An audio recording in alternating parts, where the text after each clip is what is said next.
There won't be a wedding, but the show is just beginning. The Facebook notification pinged at 2:47 a.m., but I was already awake, staring at the ceiling and wondering why my fiancée Lydia hadn't come home yet.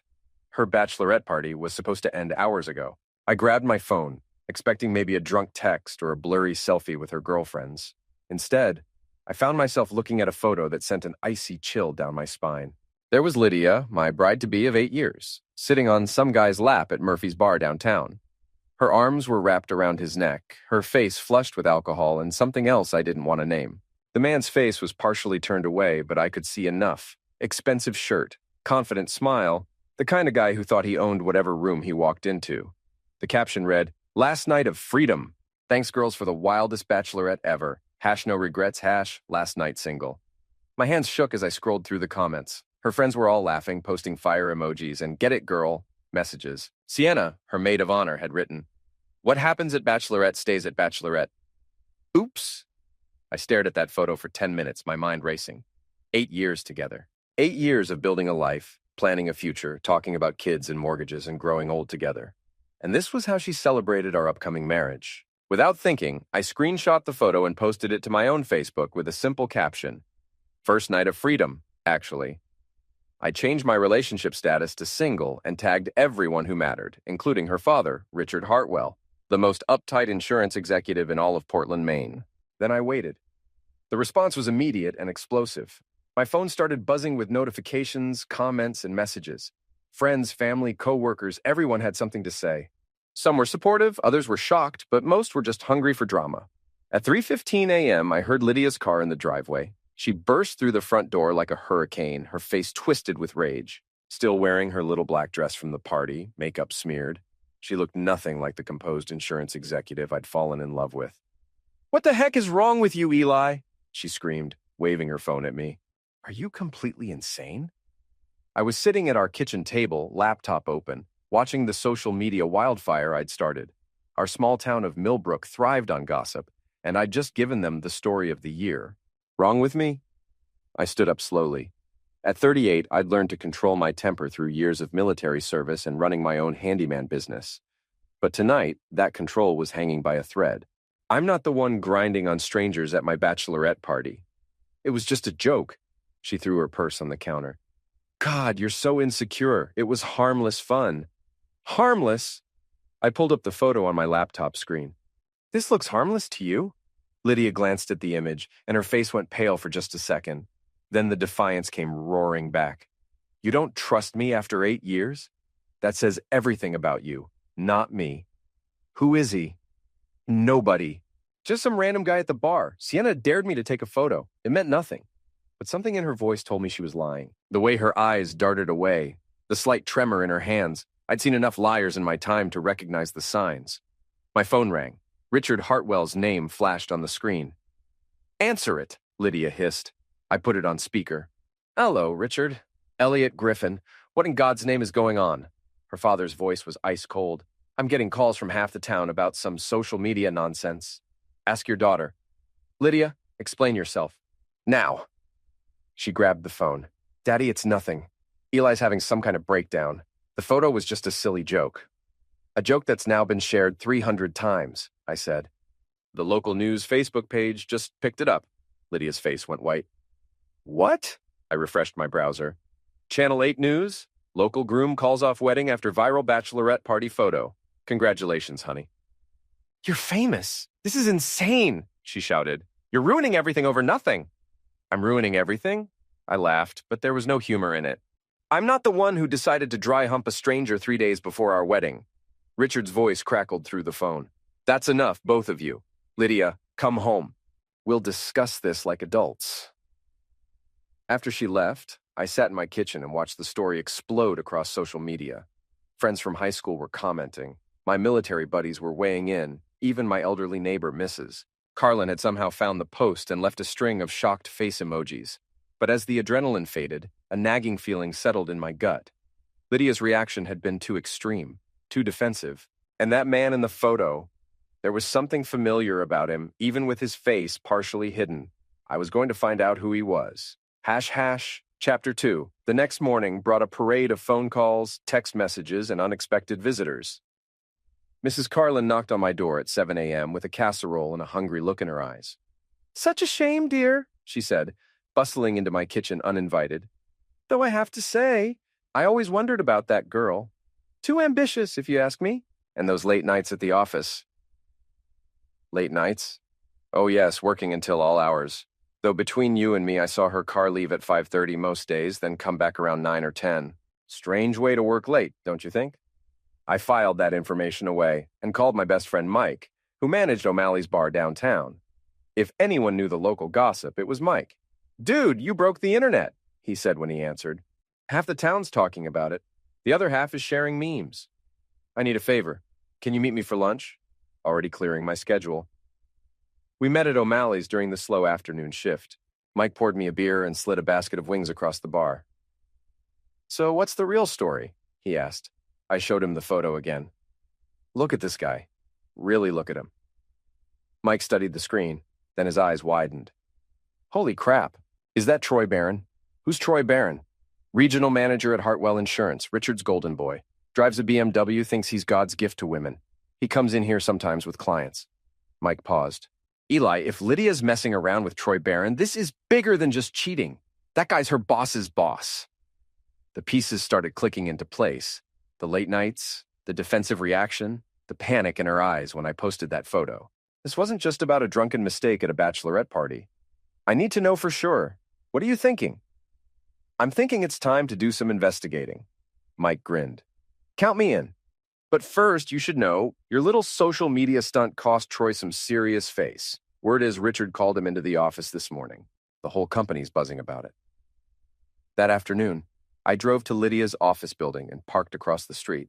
At 5:30, just like Mrs. Carlin had said, Lydia walked out to her car. But instead of driving home, she pulled out of the parking lot and headed toward downtown. I followed at a distance, my heart pounding. She drove to the Riverside Apartments, the expensive complex by the waterfront. I watched her park and walk into Building C like she'd done it 100 times before. 20 minutes later, she emerged with a tall man in an expensive suit. Even from a distance, I recognized him from the photo. Troy Barron. They got into his BMW and drove off together. I sat in my truck for an hour, processing what I'd just seen. This wasn't a one-night mistake. This was an affair. When I got home, I called my old army buddy, Darius, who now ran a private security company in Portland. "I need help with something," I told him. "What kind of help?" "The kind you're good at. Research, surveillance, maybe some creative problem solving." Darius chuckled. "Sounds like someone's in trouble. What's the situation?" I explained everything. The photo, the investigation, what I'd discovered about Troy. "So you want to know how deep this goes?" "I want to know everything. How long it's been going on, what they're planning. All of it. Give me 48 hours. The next morning brought more surprises. Sienna, Lydia's maid of honor, showed up at my door looking nervous. "We need to talk," she said. I let her in, noting how she avoided eye contact. "Look, Eli, I feel terrible about all this. The photo thing got way out of hand." "Did it? Or did it just expose what was already happening?" She fidgeted with her purse strap. "I don't know what you mean." "Troy Barron. How long has Lydia been seeing him?" Sienna's face crumpled. "I can't. I promised I wouldn't." "Sienna, I saw them together yesterday. I know about the apartment. The only question is whether you're going to help me understand what's been going on or whether you're going to keep lying for her." She started crying then, mascara running down her cheeks. 6 months, she whispered. "It started 6 months ago at the company retreat. She said it was just physical, that she loved you but needed something exciting. She made me promise not to tell anyone." "And you thought that was okay?" "I thought it would burn out. I thought she'd get it out of her system and marry you anyway. But then she started talking about maybe calling off the wedding, and I panicked. I thought if she had one last wild night, she'd realize what she was giving up." "So the bachelorette party was what, a test?" "She wanted to see if she could walk away from him. But when he showed up at the bar," Sienna shook her head, "she lit up like a Christmas tree. That's when I knew she was in love with him. The betrayal hit me like a physical blow. Not just the cheating, but the elaborate deception. The months of planning our wedding while she was planning her exit strategy." "There's more," Sienna said quietly. "Troy's been promising to leave his wife. He says once he gets the promotion to vice president, he'll have enough money to make a clean break. Lydia thinks they're going to run away together. His wife, Troy's married. Has been for 15 years. 2 kids in private school. I stared at her. And Lydia knows this? She thinks she's different, that he really loves her this time. After Sienna left, I sat in my garage workshop, surrounded by the tools of my trade, and planned my next move. For 8 years, I'd been the steady, reliable guy. The one who fixed things when they broke, who kept his mouth shut and his head down. But Lydia and Troy had made one crucial mistake. They'd humiliated me publicly, thinking I'd just take it and fade away quietly. They were about to learn that the quiet ones are often the most dangerous when pushed too far. Chapter 3. Darius called me at 6 a.m. on Friday with news. "Your girl's been busy," he said. "I've got hotel receipts, credit card statements, and enough text messages to write a romance novel. Want the highlights? Give me everything." They've been meeting twice a week for 6 months. Always the same hotel, the Riverside Inn downtown. Troy pays cash, but Lydia's been using her credit card for dinners, gifts, even lingerie. She's not exactly covering her tracks. What about the texts? That's where it gets interesting. Troy's been feeding her a line about getting promoted to VP, leaving his wife, the whole fairy tale. But I did some digging into his finances. Guy's leveraged to the hilt. Big mortgage, kids' school tuition, country club memberships. He's not leaving his wife anytime soon. Does Lydia know that? Based on these messages, she's planning to move in with him after your wedding gets officially called off. She's already been looking at apartments. The betrayal cut deeper with each new detail. While I'd been planning our future, she'd been planning her escape. "There's one more thing," Darius said. "Troy's got a reputation at work. This isn't his first affair. Word is he's done this dance before. Promises to leave his wife, strings the woman along for months, then disappears when things get complicated. Send me everything you've got, already in your email. What are you planning?" "I'm planning to give them exactly what they deserve." That evening, I drove to O'Malley's to meet Mike. The bar was crowded with the usual Friday night crowd, but Mike had saved me a seat at the end where we could talk privately. "You look like heck," he said, sliding a beer across the bar. "Feel worse. But I've got a plan." I filled him in on what Darius had discovered. Mike's expression grew darker with each detail. "So what's the play?" "First, I'm going to have a conversation with Troy. Man to man." "You sure that's smart? Guy like that probably has lawyers on speed dial." "I'm not going to threaten him, just going to make sure he understands the situation." At 9 p.m., I drove to the Riverside Apartments and waited. Sure enough, Troy's BMW pulled into the parking lot. I watched him walk toward Building C, then got out of my truck. "Troy Barron?" He turned, squinting in the dim light. "Who's asking?" "Eli Griffin." "I think you know who I am." His face went pale, but he tried to maintain his composure. "Look, if this is about that photo, it's about a lot more than the photo." I stepped closer, noting how he instinctively backed toward his car. For all his expensive clothes and smooth talk, Troy was soft.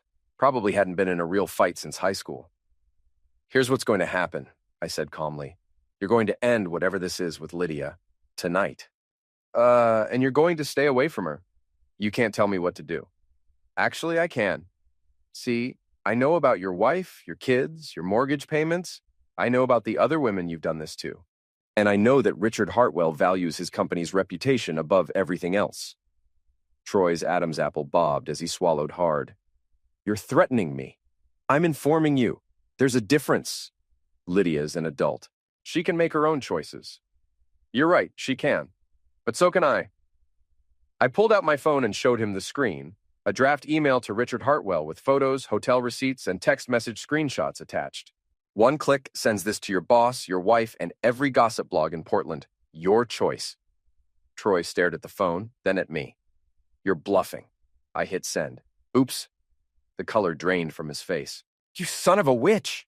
He lunged at me, but 8 years of military training and 15 years of manual labor had left me in better shape than his gym membership could match. I sidestepped his clumsy swing and grabbed his wrist, twisting his arm behind his back. "Here's some free advice," I said quietly. "Next time you want to destroy someone's life, make sure they don't know how to fight back." I released him and walked back to my truck, leaving him standing in the parking lot, probably wondering how fast he could update his resume. My phone started ringing before I even got home. First Lydia, then Richard, then numbers I didn't recognize. I let them all go to voicemail. The next morning, I woke up to find my story had gone viral again. Someone had recorded video of my confrontation with Troy and posted it online. The comments were brutal, and most of them were on my side. Local handyman school's cheating boss. This is how you handle a homewrecker. Troy Barron got what he deserved. At 10 a.m., Lydia showed up at my house. She looked like she hadn't slept, her usually perfect appearance disheveled and desperate. "You destroyed everything!" she screamed the moment I opened the door. "I destroyed everything? That's Rich! Troy lost his job! Richard fired him this morning." "Good. How can you be so cruel? We love each other," I laughed. "Love? Lydia, you were a game to him, just like the other women he's done this to." "That's not true. Ask him about Jennifer Morrison. Or Sarah Chen, both former employees who thought they were special too." Her face crumpled. "You're lying." "Am I? When's the last time you heard from Troy?" "Since yesterday, I mean." She pulled out her phone, and I could see her scrolling through messages. Her expression changed as she realized what I already knew. Troy had gone silent. "He's probably just figuring out what to do next," she said, but the confidence was gone from her voice. "He's probably figuring out how to explain this to his wife without losing half his assets in a divorce." "You don't understand what we have. I understand exactly what you have. 6 months of hotel rooms and lies. And now it's over." She stared at me for a long moment, and I saw the exact moment she realized I was right. Troy wasn't coming to rescue her. He wasn't leaving his wife. He wasn't even returning her calls. "I hate you," she whispered. "That's fine, but you're going to hate yourself more when you realize what you threw away." After she left, I called Mike. "How's it feel to be the most famous man in Millbrook?" he asked. "Like I'm just getting started." Chapter 4. The next week brought a parade of consequences that rippled through our small town like stones thrown in a pond. Troy Barron disappeared entirely. Rumor had it his wife kicked him out and he was staying in a motel while looking for work in another state. Lydia moved back in with her father, who was so embarrassed by the scandal that he barely left his house. But my former friends were a different story. It started with Dave and Jennifer Morrison. Yes, the same Jennifer that Troy had apparently seduced and discarded 2 years earlier. They'd been part of our regular social circle, weekend barbecues and game nights, the kind of friends you expect to have forever. Dave called me on Thursday evening. "We need to talk," he said, his voice cold. "About what?" "About what you did to Troy and to Lydia." "What I did?" "Don't play dumb, Eli. You destroyed 2 people's lives over a stupid photo." I was quiet for a moment, processing this. "Dave, you do realize Troy was having an affair with my fiancée, right? And that he did the same thing to your wife 2 years ago?" "That's different. Jennifer and I worked through our problems. We're stronger now." "So I should have just let it slide? Married Lydia anyway and pretended nothing happened?" "You should have handled it privately, like an adult. Instead, you turned it into a public circus." The conversation went downhill from there. Dave accused me of being vindictive and cruel. I accused him of having selective memory about his own wife's affair. We both said things we couldn't take back. He wasn't the only one. Over the next few days, I heard from Tom and Susan Bradley, Mark and Carol Chen, and several other couples from our social circle. The message was consistent. I'd gone too far. I was the villain in this story. It became clear that they'd been talking among themselves, building a narrative where I was the bad guy and Lydia and Troy were the victims of my vindictive revenge plot. The breaking point came on Saturday night at O'Malley's. I was having a quiet drink with Mike when Dave walked in with Tom Bradley and Mark Chen. They spotted me immediately and made a beeline for my table. "Well, look who's here," Dave said loudly enough for half the bar to hear. "The town's newest celebrity." "Dave, don't do this here." "Why not? You didn't mind making your business public before?" Tom stepped closer. "You know what you are, Eli. You're a bitter, small man who couldn't handle the fact that his woman found someone better." The bar went quiet. Everyone was watching now. Phones probably already recording. "Someone better?" I stood up slowly. "You mean a married man who was using her for love while lying about leaving his wife?" "At least Troy treated her like a queen," Mark added. "When's the last time you took Lydia somewhere nice? When's the last time you bought her flowers or jewelry or made her feel special?" "I was saving for our wedding. You know, the one she was planning to skip out on." "Because you're boring," Dave shouted. "You're a small-town handyman with no ambition, no class, no future. Lydia deserves better than fixing toilets for the rest of her life." The words hit like physical blows. These were supposed to be my friends, People who'd known me for years, who'd eaten at my table and celebrated holidays with me. You want to know what's really pathetic? Tom continued. You're so insecure that you had to destroy everyone else's happiness because you couldn't keep your own woman satisfied. That's enough, Mike said, stepping between us. Stay out of this, Mike, Dave snapped. This is between us and your loser friend here. Something snapped inside me then. The weeks of humiliation, betrayal, and now this. My own friends turning on me to defend the people who'd wronged me. You want to know what's pathetic? I said, my voice deadly calm. What's pathetic is 3 grown men ganging up on someone because they're too spineless to admit their own wives probably cheated too. What did you say? Mark stepped forward. You heard me. Jennifer definitely did, with Troy. And I'm betting if I looked hard enough, I'd find out about the others too. Dave swung at me then, a clumsy haymaker that I saw coming from a mile away. I ducked and came up with an uppercut that caught him in the solar plexus. He doubled over, gasping. Tom grabbed a beer bottle and came at me, but Mike tackled him before he could swing it. Mark tried to circle around behind me, but I spun and caught him with an elbow to the ribs that sent him stumbling backward into a table. The fight was over in 30 seconds, but the damage was done. Not just the physical damage, though Dave would be sore for a week and Mark would have a nice bruise on his ribs, but the social damage. The final burning of bridges that could never be rebuilt. Get out, Mike told them as they picked themselves up off the floor. All of you. And don't come back. As they limped toward the door, Dave turned back to me. This isn't over, Eli. We'll make sure everyone knows what kind of man you really are. They already know, I replied. I'm the kind who fights back. After they left, the bar slowly returned to normal, but I could feel the stares and whispers. Some people were clearly on my side, but others looked at me like I was a ticking time bomb. You okay? Mike asked. Never better. But that was a lie.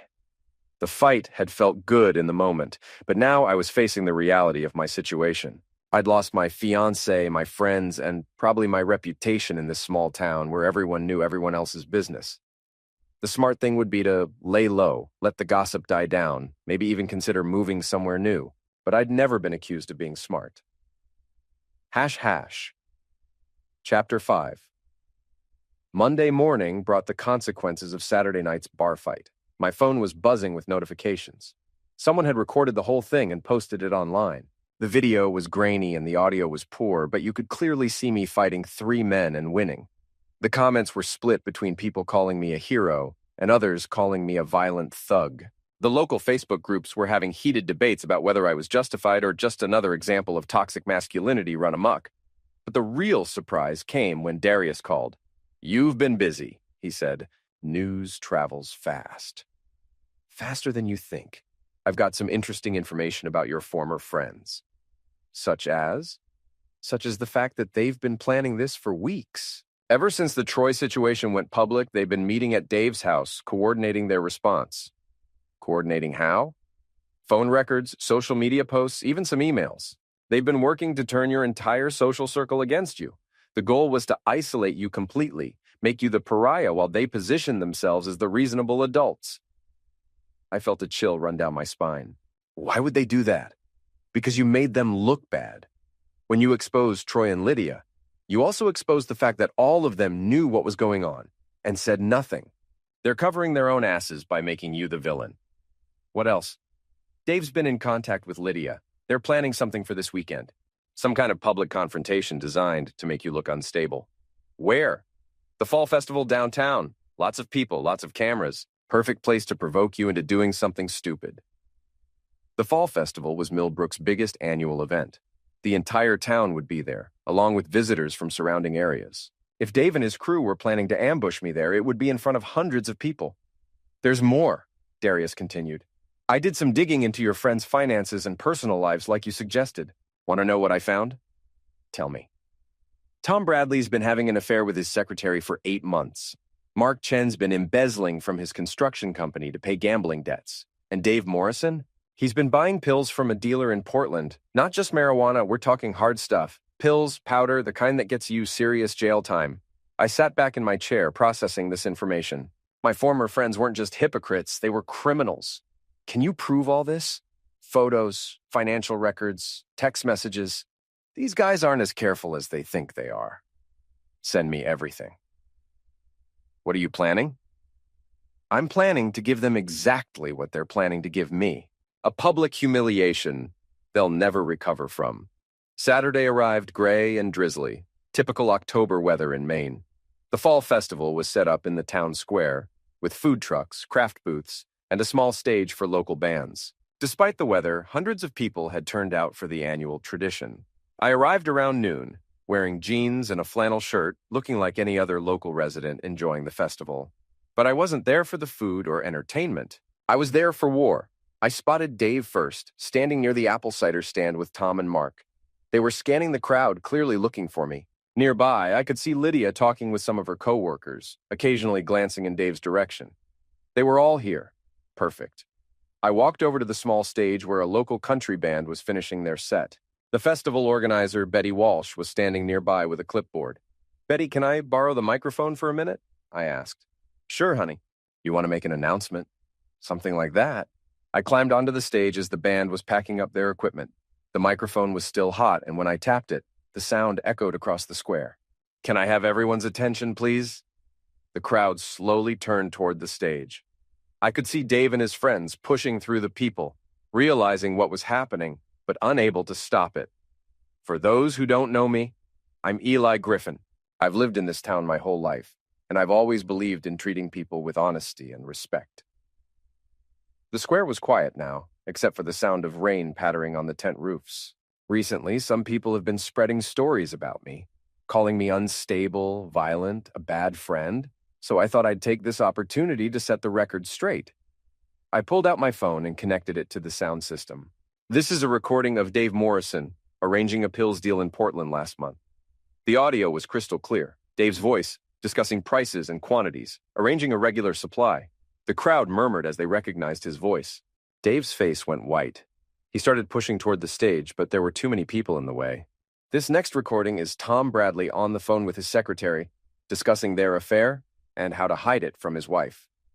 Tom's voice filled the square, talking about hotel rooms and lies, laughing about how clueless his wife was. I could see Susan Bradley in the crowd, her face a mask of shock and rage. And finally, we have Mark Chen discussing how he's been stealing money from his construction company to pay off gambling debts. Mark's voice was the final nail in the coffin, casually discussing his embezzlement like it was a minor accounting error. The crowd was buzzing now, people pulling out phones to record, others calling friends to tell them what was happening. "These are the men who called me unstable," I said into the microphone. "These are the people who said I went too far when I exposed my fiancée's affair. I'll let you decide who the real villains are in this story."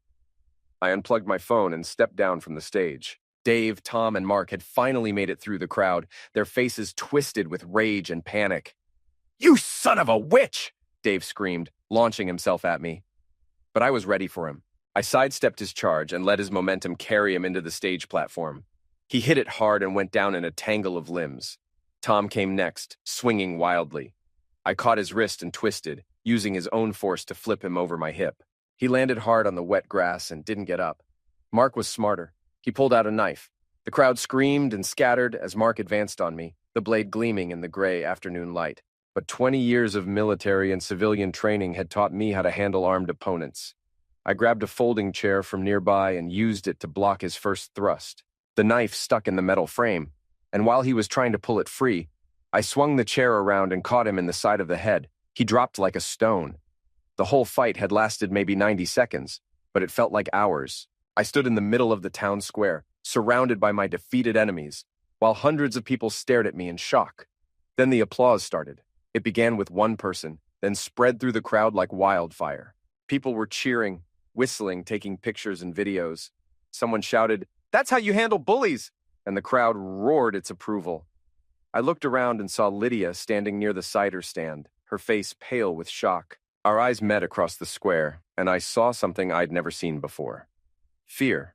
She was finally beginning to understand what she'd unleashed when she decided to betray me. But I wasn't done yet. I walked over to where she was standing, the crowd parting before me like I was Moses crossing the Red Sea. "Hello, Lydia." "Eli, please." "I have something for you." I pulled out an envelope and handed it to her. She opened it with shaking hands and pulled out a stack of photographs and documents. "Those are pictures of Troy with his wife and kids at Disney World last weekend," I said loud enough for everyone nearby to hear. along with the lease agreement for their new house in Florida. Turns out he didn't lose his job after all. He got transferred, and he took his family with him. Lydia stared at the photos, her face crumbling as she realized the truth. Troy hadn't been ruined by our scandal. He'd used it as an excuse to disappear and start fresh somewhere else. Just like he'd probably done before. He never loved you, I said quietly. You were just another game to him. She looked up at me, tears streaming down her face. How did you? I hired a private investigator. Turns out Troy's done this same routine in 3 different cities. Always targets ambitious women, always promises to leave his wife, always disappears when things get complicated. The crowd was listening to every word, phones recording everything. Lydia's humiliation was now complete and public, just like mine had been. Why? She whispered. Why are you doing this to me? Because you did it to me first. The only difference is everything I'm saying is true. I turned to address the crowd one final time. Ladies and gentlemen, I want you all to remember this day. Remember what happens when you try to destroy an innocent man to cover up your own crimes. Remember what happens when you mistake kindness for weakness. I walked through the crowd toward my truck, people stepping aside to let me pass. Behind me, I could hear sirens approaching. Someone had finally called the police about the fight. But I wasn't worried. I had video evidence of Mark pulling the knife, witnesses who'd seen Dave and Tom attack me first, and a crowd full of people who just watched me expose 3 criminals and a cheating ex-fiancée. As I drove away from the festival, I caught sight of myself in the rearview mirror. For the first time in months, I was smiling. The quiet handyman was gone. In his place was something harder, something that couldn't be broken or betrayed or humiliated, something that fought back and won.